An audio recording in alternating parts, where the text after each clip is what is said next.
방금 우리가 함께 은혜를 나눈 찬송은 1517년 종교개혁자 말틴 루터의 작사 곡이죠.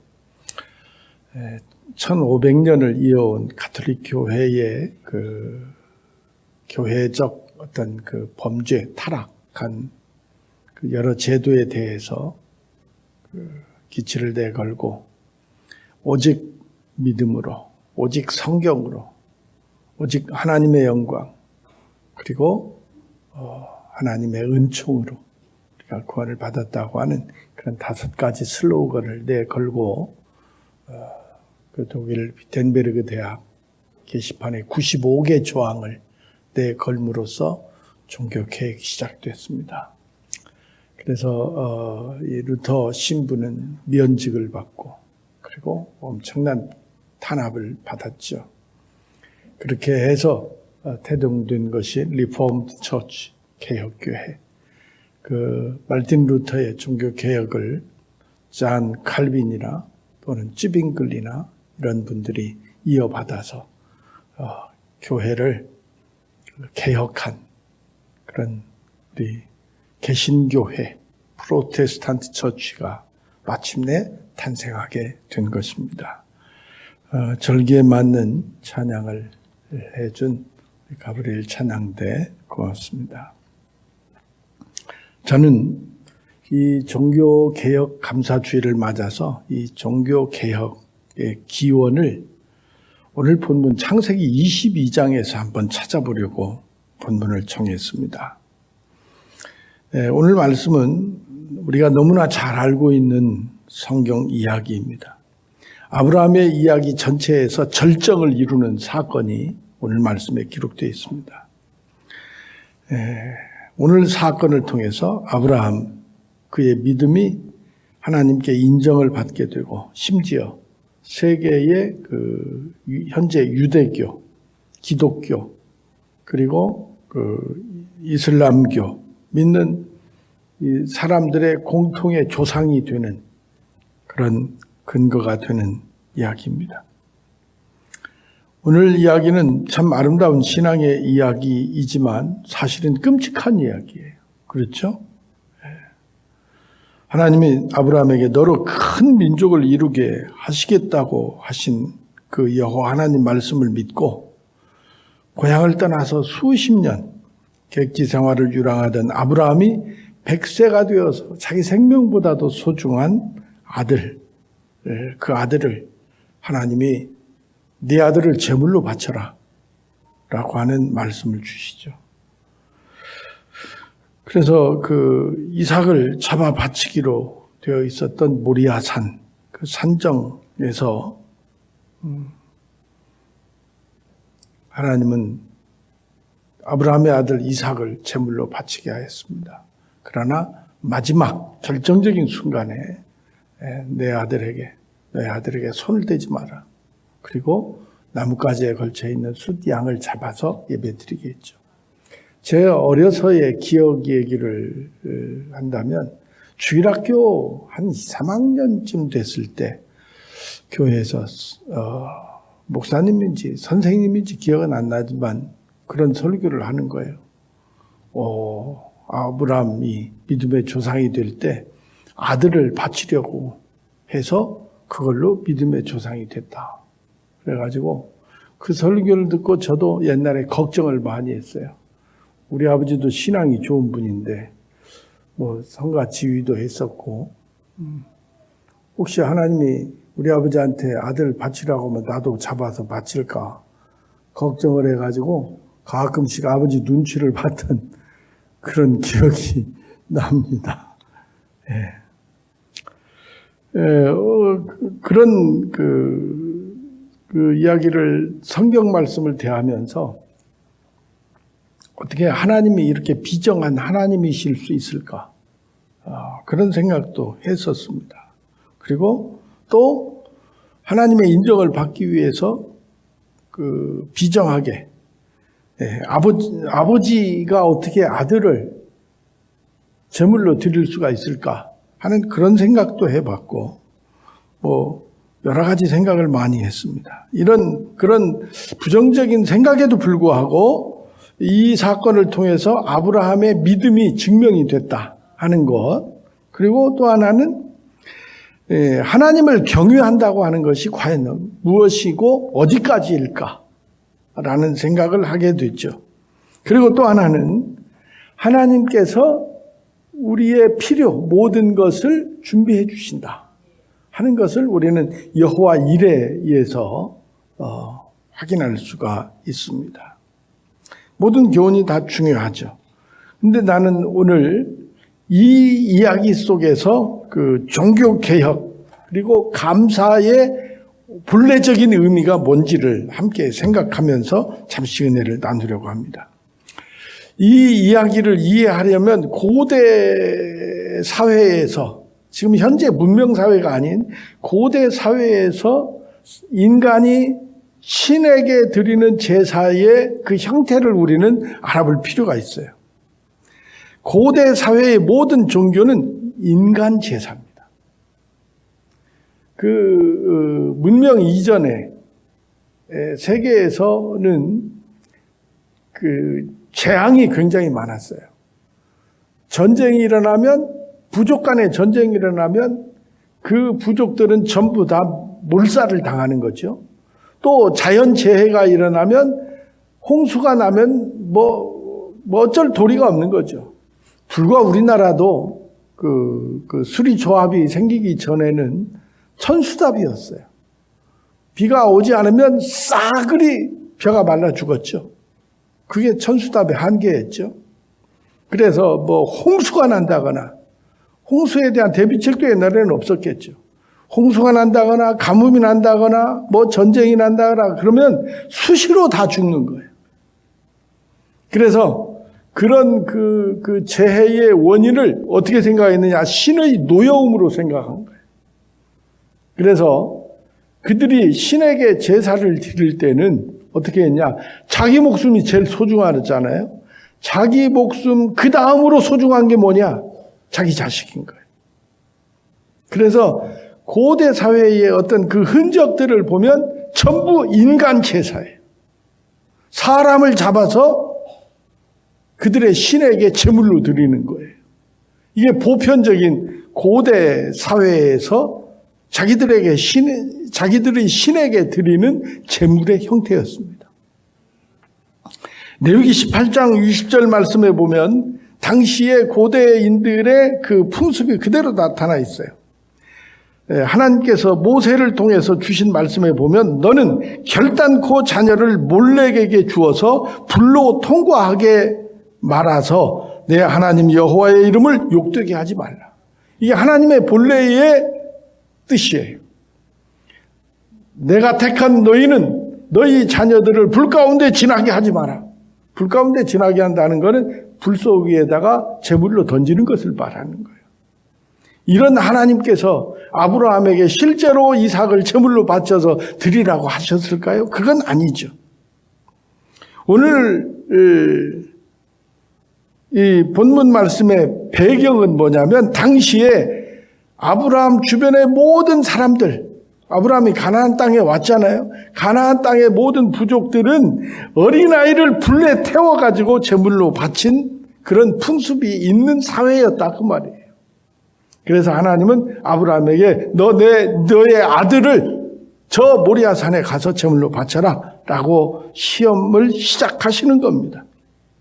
특히 암몬 족속들은 그들의 민족 신 몰렉 신에게 어린아이를 불로 태워서 제사를 지냈어요. 아브라함도 이런 장면을 많이 목격했을 거예요. 네. 이런 풍습은 그들에게만 있었던 거 아니에요. 우리에도 있어요. 우리나라에도 있어요. 우리나라의 고대 소설 있죠? 심청전. 심청전 이야기 잘 아시죠? 심청의 아버지 신봉사. 세상을 보지 못해요. 효녀예요. 하루는 절에 그 스님이 지나가다가 내 아버지 눈 뜨고 싶으면 공양미 300석을 바쳐라 그랬잖아요. 공양미 300석이 어디서 나요? 근데 마침 누가 가르쳐줘요.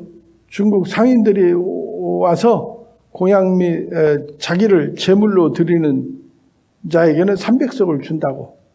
그래서 내가 가서 내가 저들에게 제물이 되어서 우리 아버지 눈을 뜨게 해줘야지.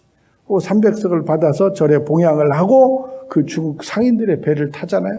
그 배가 어디로 가요? 한 바다 깊은 바다에 가서 제물로 심청이를 떨어뜨리는 거죠.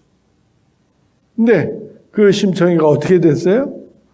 바닷속에 사는 용왕이 심청이를 거두어 가지고 바다에서 그 바닷속에서 용왕이 심청이 너 어떻게 제물이 됐냐 물어보니까 우리 아버지 눈뜨게 하려고 내가 제물이 된 겁니다. 그러니까 이 효심에 감탄해 갖고 어떻게 했어요? 다시 물로 내보내 줬죠. 그래서 이 심청이가 뭐가 돼요? 왕비가 되잖아요. 그래서 이 잔치상에 눈 뜨고 찾아온 아버지를 만나는 그런 이야기가 심청전 얘기예요. 중국 사람들이 험난한 바다를 헤쳐 나가기 위해서 어떻게 했어요? 사람을 제물로 바친 거예요. 또 있어요. 어떤 얘기가 있나요? 여러분 신라 통일 신라 시대 그 성덕 대왕의 무슨 종? 에밀레 종이 있어요. 에밀레 종이 왜 에밀레 종이에요? 예, 에밀레 종이 엄청나게 크거든요. 한 17, 8톤, 20톤 되는 종이에요. 근데 종을 만들어서 아무리 해도 소리가 안 나. 어떻게 했어요? 예, 어린아이를 거기에 녹여서 제물로 드리고 종을 쳤더니 종이 그렇게 아름다운 거예요. 근데 그 종소리를 들어보니까 어린아이의 울음소리더라. 뭐 그런 그 전승이 데려오잖아요. 이런 이야기의 배경이 뭡니까? 전부 인간 제물이에요. 그쪽 근동의 그쪽도 그렇고 우리나라도 그렇고 과거의 인류는 신의 노여움을 풀기 위해서는 사람의 목숨을 제물로 드려야 돼. 누구를 드렸어요? 어린 자녀들을 제물로 드린 거예요. 그럼 오늘 이 아브라함의 아들 이삭을 제물로 드리라고 하는 이 이야기는 어떤 암시를 우리에게 주는지를 진지하게 생각해 봐야 합니다. 무슨 뜻이냐면 야훼 하나님은 당시의 모든 사람들에게 횡행하던 그 인간 제사를 이제 받지 않으시겠다는 거예요. 반대죠. 뭐 그냥 우리는 단순히 하나님의 아브라함의 믿음을 시험하시려고 아들 이삭을 제물로 바치라고까지만 얘기했지만 그 당시의 사회적인 배경을 살펴보면 모든 인간들이 신의 노여움을 풀기 위해서 인간 제사를 드렸다는 거예요. 그것을 아브라함에게는 너는 그렇게 하지 말아라 라는 것을 가르쳐 주시려고 한 거다. 인간 제사를 하나님께서 어떻게 바꿨어요? 동물 제사로 바꾸신 거예요. 이 조치는 뭐냐? 야훼 하나님의 종교는 인도적인 종교다 라는 것을 우리에게 말하는 겁니다. 이것이 뭐냐? 하나님의 그 종교 개혁의 시초다. 그렇게 생각할 수 있어요. 많은 그 땅에 존재하는 많은 민족의 부족들의 신들, 모든 신들은 인간 제사를 받았어요. 그런데 하나님은 이제 너는 앞으로 절대로 인간 제사하지 말아라. 너의 죄를 대신한 동물을 잡아서 그 피로 제사를 드려라. 그리고 모세에게 레위기에 여러 가지 제사 형태를 주신 거지. 성경에 나오는 우리가 알고 있는 야훼 하나님은 어떤 하나님이냐? 인격적인 하나님이에요. 인격적인 분이시죠. 이 말의 인격적인 하나님이라고 하는 말의 의미는 우리 사람들에게 먼 신의 위치에만 계시는 그런 하나님이 아니라 나와 함께 하시는, 나와 대화가 가능한 가까이 계시는 하나님이라는 뜻입니다. 다시 말하면 사람이 여호와 하나님을 위해서 있는 게 아니라 하나님이 인간을 우리들을 위해서 가까이 계신다는 얘기예요. 그러니까 하나님이 멀리 계신, 높이 계신 하나님이 아니라 내 곁에 계신 하나님으로 다가오신 거다 라는 것을 말하는 겁니다. 여러분, 부모와 자식 관계를 생각해 보면 알죠. 자식은 늘 부모를 위해서 존재하진 않아요. 이제 자식은 자식 시대가 있어요. 그런데 아직도 우리 부모는 누구를 위해서 존재해요? 자식들을 위해서 존재하죠. 자식들을 위해서 기꺼이 자신의 목숨도 내어줄 수 있죠. 하나님과 우리들의 관계는 부모와 자식들의 관계와 같은 거예요. 우리들은 우리가 좋은 것 하고 좋은 것 먹고 나를 위해서 살지만 아버지 되시는 우리 하나님은 언제나 나의 필요를 채우시고 나와 함께 하시기를 좋아하시는 그런 하나님이시다. 우리 기독교 여호와 하나님 성서에 나타난 하나님의 모습은 다른 종교들의 신관과 완전히 다른 거예요. 다른 종교는 신이 인간들을 향해서 계속 신에게 다가오도록 하는 거예요.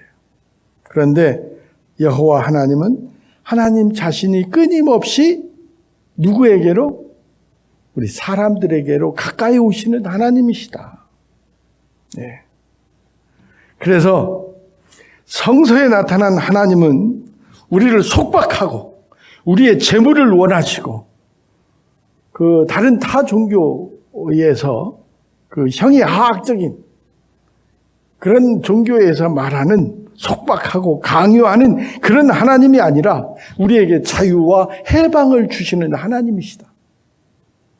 그런 하나님으로 우리에게 오신 겁니다. 성도 여러분, 종교 개혁의 목적이 바로 여기 있습니다.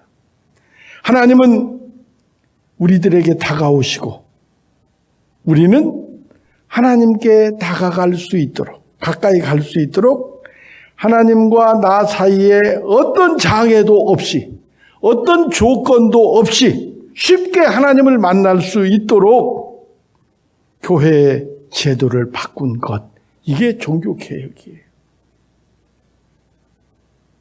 무슨 말이냐면요, 중세 우리 개신교회가 생기기 전 로마 가톨릭 교회는 하나님과 우리 인간이 만나는 것을 제도로 묶어놔 버렸어요.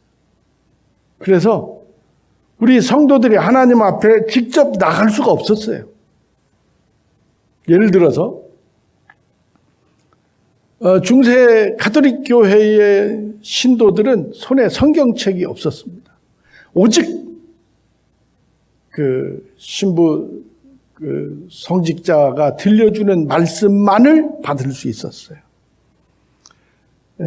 그때 성경은 라틴어밖에 없었습니다. 라틴어는 이미 죽은 언어였어요.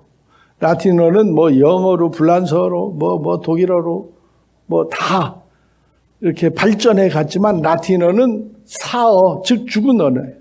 어떤 사람도 라틴어를 쓰지 않아요. 성경은 라틴어 그대로 있고 신학교에서 라틴어를 공부한 사제들만 성경을 읽을 수 있었어요. 아무도 못 읽었어요.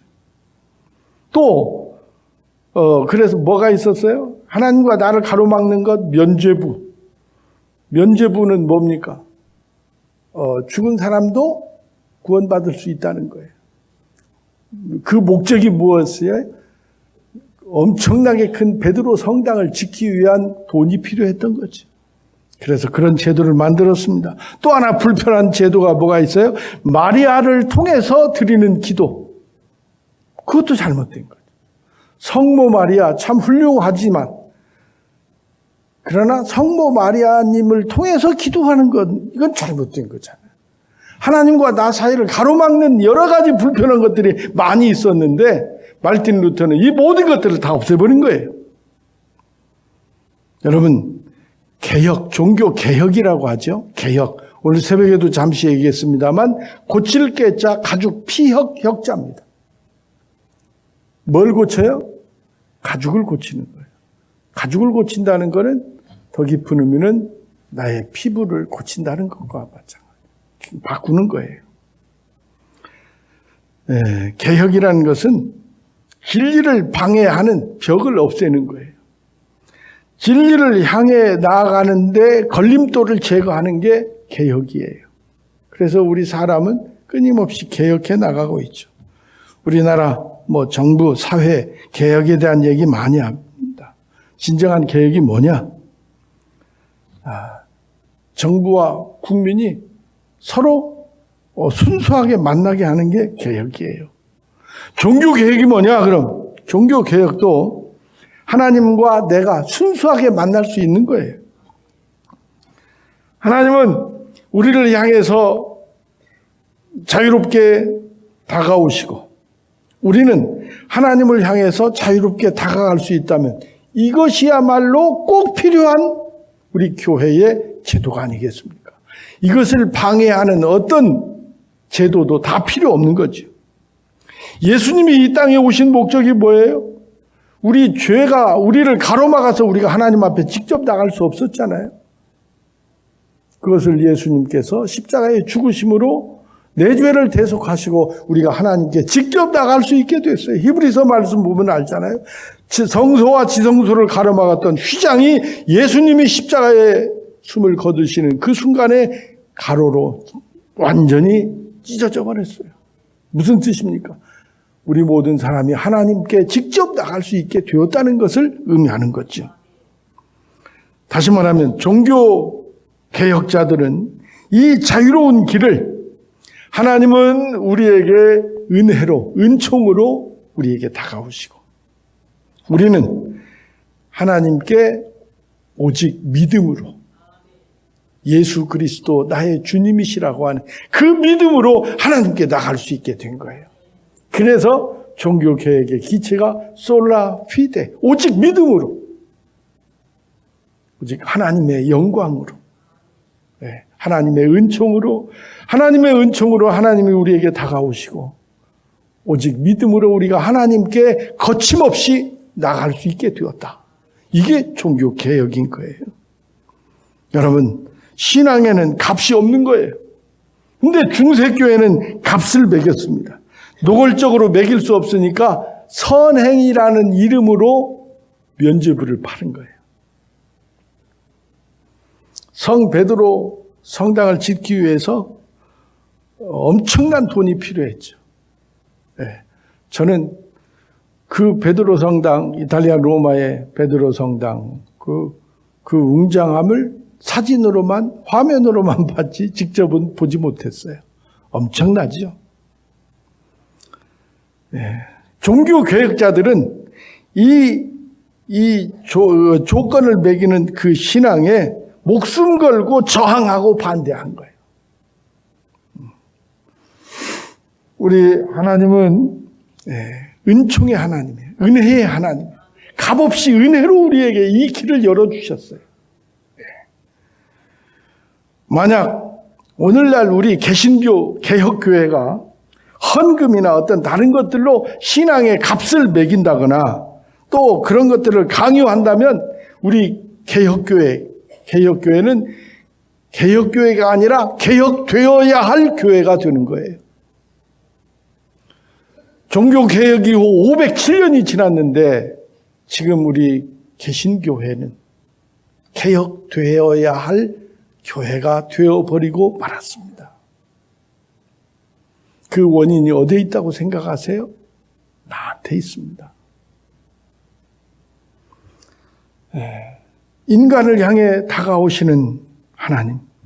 이것이 우리가 하나님께 드려야 할 최고의 감사인 거죠. 가장 복음적인 감사는 나를 창조하시고 전지전능하신 하나님, 그 하나님이 피조물인, 하나님의 피조물인 나에게 가까우시는 그 하나님의 은혜에 대한 감사가 예배인 거죠. 예수님, 성자 예수 그리스도, 하나님이 우리에게 다가오시는 모습이에요. 그렇게 가까이 오신 거죠. 유리겐 몰트만에 져서 십자가에 달리신 하나님. 하나님이 이 땅에 오셔서 얼마나 가까이 오셨어요. 우리에게 내 모습 그대로, 우리들의 모습 그대로 오셔서 고통도 느끼시고 십자가에 달리셔서 우리에게 가까이 오신 거예요. 그 하나님. 저는 신학교에서 스위스 바젤 대학에서 신정통주의 바르트 교수님의 개혁교회 윤리를 배웠어요. 조직신학을 그분에게 배웠어요. 예.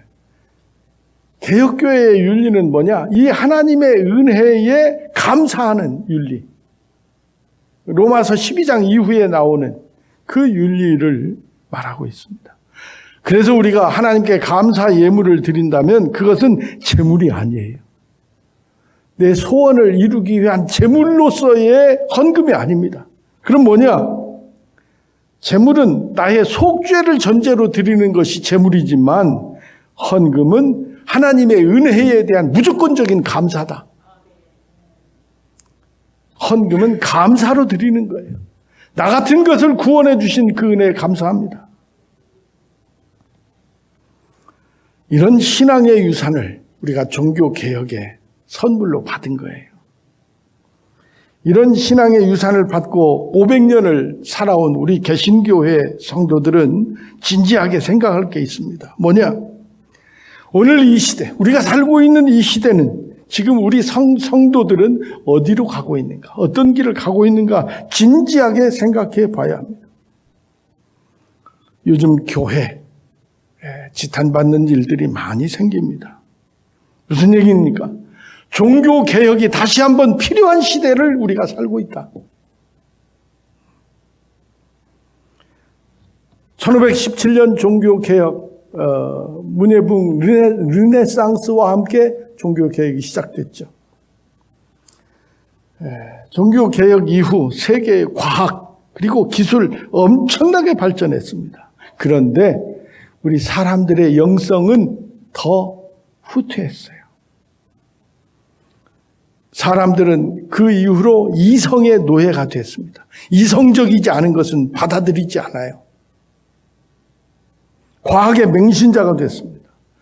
경제와 돈이라고 하는 우상에 무릎을 꿇어버리고 말았어요. 옛날에는 실용주의라는 말이 없었는데 이제 실용이 최우선이 됐어요. 그냥 잘 살게 해주면 돼.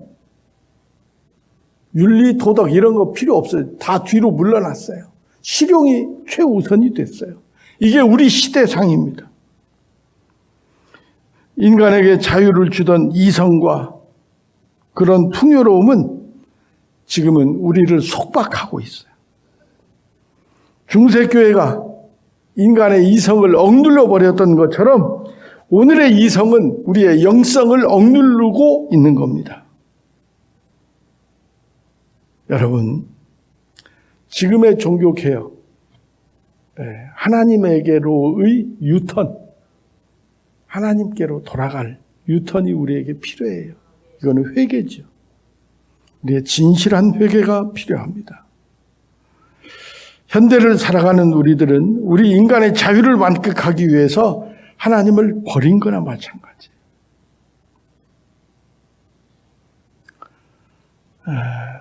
사랑하는 성도 여러분, 오늘 우리의 현실은 내 마음대로 살겠다고 내 몫을 가지고 아버지 집을 떠난 탕자와 똑같아요.